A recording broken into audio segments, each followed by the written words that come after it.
And one of the most important things that we have to learn is what was here before the founding of the United States of America. What was here in operation? Who were the people? What kind of systems and laws did they live by? And then what you will learn is that these were your ancestors, and the template for what was set up here by Caucasians was taken from us. Bismillah. Original nation, we pan solid, we true and live it.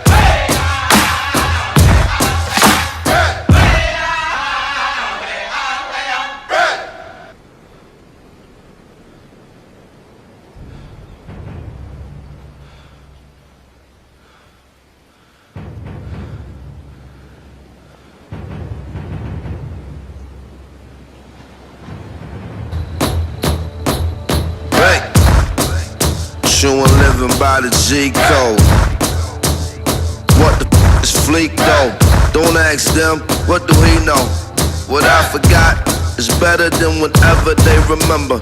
Never mind, I'm off it, it's quiet form. Time to put the temper tantrums to the quiet corner. Hush, that's enough, said the ruler. No suckers allowed to break bread or asunder. The daylight, lightning and the thunder. Sun, moon, and stars and the hunger. Abundance in bundles, blessings and troubles. Towers and tunnels, views and valleys, waves and peaks. Streets you from, son, planet Earth. Who are you? You don't know? Don't tell me Negro, that's nothing. There was a recent study that was published in the academic journal PLOS Genetics, I think, just a couple of years ago, that actually it's one of the most comprehensive surveys of genetic variation, nuclear genetic variation across the world. And when you look at the data from North and South America, it's clear that the majority of those populations have mixed Asian European ancestry. Although there is an interesting bit of data that probably only an LDS scientist would pick up, which shows for the Mayan people and maybe one or two other cultures close geographically to the Yucatan area, there's actually a nice infusion of Middle Eastern, what they call Middle Eastern genotypes in those populations.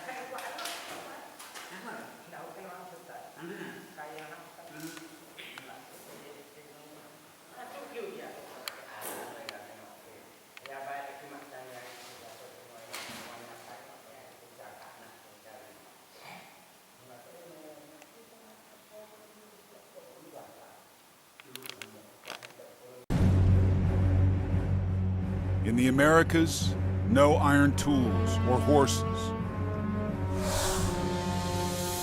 no wheeled vehicles. Yet America's people engineer great monuments thousands of years before the Egyptians. They map the stars with as much accuracy as any astronomer in Europe. And high on a mountain lake in Mexico, they build one of the greatest cities on the planet.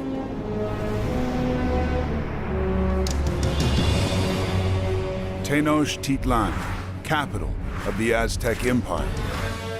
Larger than London, Paris, or Rome. At its heart, a stone temple 100 feet high, where sky, earth, and underworld meet. Well, what happened was, in the 1930s, art experts in the United States began realizing that there was this style of art coming out of Mexico that was totally unique, and it wasn't Mayan, and it wasn't Aztec or Zapotec or Mixtec. It was this very unusual and distinctive kind of art, statues, jade artifacts, things like that. And this is how they found the Olmecs. But and the look of the Olmecs is very curious. The most famous things of the Olmecs are what we call the colossal heads, these gigantic basalt heads. They weigh 20 tons, and they look like Nigerian rugby players or something. They're wearing helmets. They look very, very African. They have the typical Negroid wide nose and thick lips. When you see these guys, they don't look like Mayans. They look extremely African, although some Olmecs also look very Oriental. They look very Chinese. Even other Olmecs have beards and mustaches. They look more like Mediterraneans, Phoenicians, and things like that. So in 1940, what happened was the archaeologists in Mexico had a special conference, and they called archaeologists from all over the world. And at that time, they gave them all this evidence for the Olmecs. They said, yeah, there's this other culture that's older than the Mayans. It's older than every culture that we can find in Central America. And in fact, this ancient culture that now we're going to call it the Olmecs, the rubber people, they're the ones who, in fact, created the calendar. They created the number system. They created the ball game. Many of the early Mayan cities, like those, like Oaxacan, deep in the Petén jungles of Guatemala, they're saying now that, yeah, that was originally an Olmec city, but eventually became a Mayan city. The Olmecs themselves go back, they're saying, to about 1,500 BC. The Olmecs are characterized by, again, this really unusual facial features. They often have this frown. They look like they're Africans.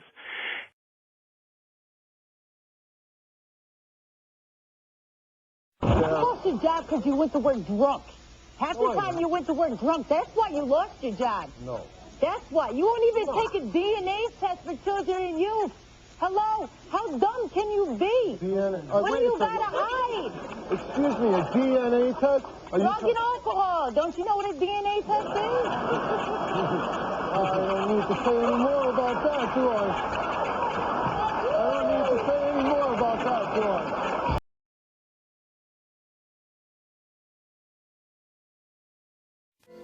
Cameroon. So if I were you, I'd get on the plane and I'd go to Cameroon. Go to Cameroon. That's definite. And I can't wait to call my parents and tell them. And this, my friend, is where most probably you are descended on your mother's side. Niger. I can't translate it into gold or silver, but there is a sense of self in the knowledge where it all might have begun or all did begin. I never heard the word Fulani mentioned in any family business of mine. They're not Zulus. They're not Zulus. Zulus would be down here. Well, they made their way up there. That destroys one myth and establishes another one. How extraordinary.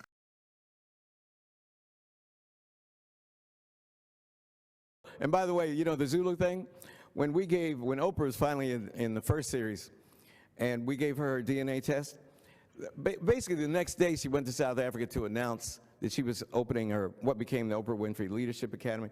She was in an auditorium like 75,000 people or something, and she announced that she just had the test and that she was Zulu. So it broke on CNN. I was sitting in my living room minding my own business and said, Oprah Winfrey's a Zulu. So I called Rick Kittles, and I said, Rick, did you tell Oprah she was a Zulu? He goes, no, man, she made that up herself.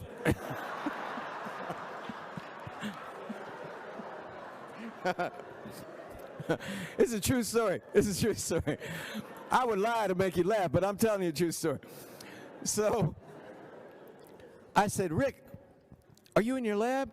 He said, yeah. I said, is anybody there? He said, no. I said, when the results come in, make her Zulu, man. You know? I said, you back there making it up anyway. Nobody believe you can take some spit and figure out a tribe? What are you, crazy? Who are you? You don't know. Don't tell me Negro, that's nothing. This business of genetic genealogy is fraught with limitations. For one thing, it can only provide information about a tiny fraction of our ancestry. Because we get half our DNA from our mothers and half from our fathers, almost all of our DNA gets shuffled and remixed every generation, making it impossible to trace what comes from whom. There are just 2 bits of DNA that remain pure: the Y chromosome, which passes directly from father to son, and something called mitochondrial DNA, which passes unchanged from mother to child. Hank Greeley, a law professor at Stanford University, has studied this new field. He worries that people don't realize just how many ancestors they actually have. 8 generations ago, both you and I had 256 great-great-great-great-great-great-grandparents. Wait, you're saying that if you go back 8 generations, we have 256 great-great-great-grandparents? Yes, it doubles every generation. So you've got 2 parents, you have 4 grandparents, you have 8 great-grandparents, 16 great-great-grandparents, and it adds up fast. It adds up so fast, in fact, that if you go back 20 generations, you've got over 1 million grandparents. 1,048,576 to be exact. And in each generation, DNA testing can provide information about only 2 of them. So you could be Peruvian on your mother's mother's mother's side, Japanese on your father's father's father's side, Swedish on everything else. And you'll never know. And you'll never know the Swedish from the Y chromosome or the mitochondrial DNA. Now, you've looked at several of these companies that are doing these tests. Yes. Do you think that they explain what you just explained to us? No, I don't think any of them does as good a job of pointing out the limitations. Vi Higginson, the prospect of tracing even a tiny fraction of her ancestry back to Africa was enthralling.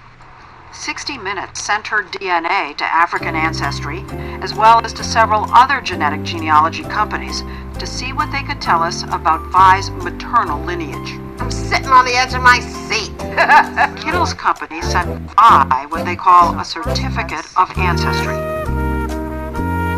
Oh my God. It says that you share maternal genetic ancestry with people from the Mende tribe in Sierra Leone. Do you know anything about Sierra Leone or the Mende people? No. Nothing. People have been waiting a lifetime for something like this. Now, this is just a tiny bit of information now. But they take it as huge. Right, because it's cracking open the door that was closed for centuries. There's a place in Africa you could say that I'm from. A tribe? A tribe? I am thrilled. It puts a name, a place, a location, a people. It opens up such possibilities. But the problem is, Sierra Leone wasn't the only answer Vi got.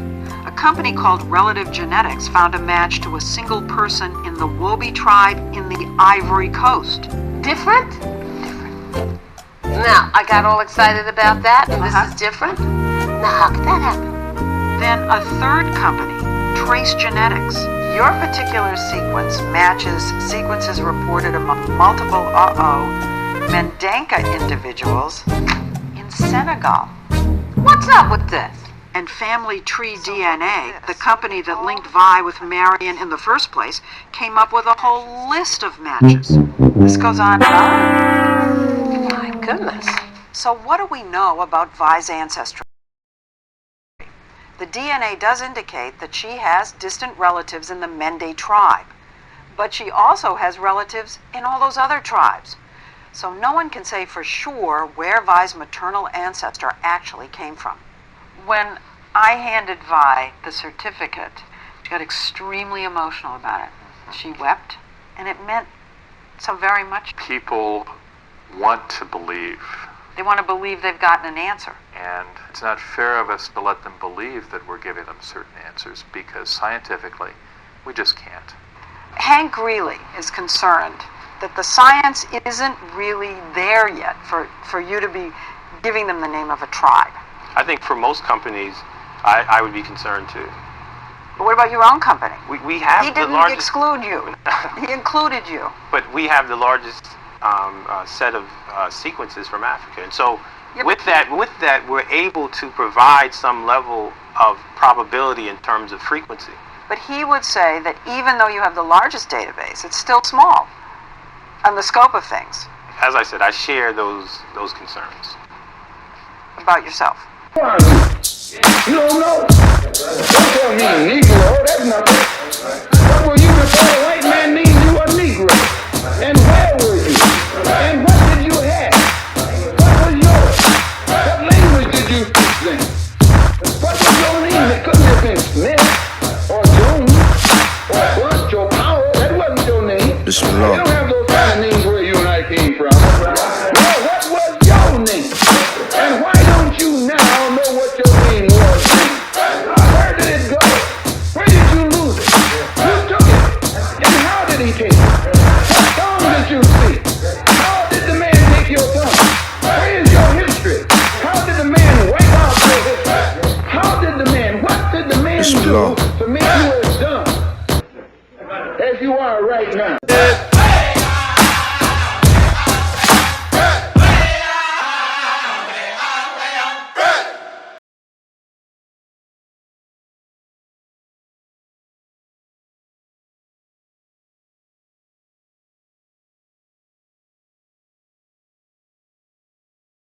Right. But I was more concerned about the origination of the said African American or black people around the world, because I know they come from a school of thought that everyone sort of came from Africa. At least I think. I don't want to quote the brother. No, they do.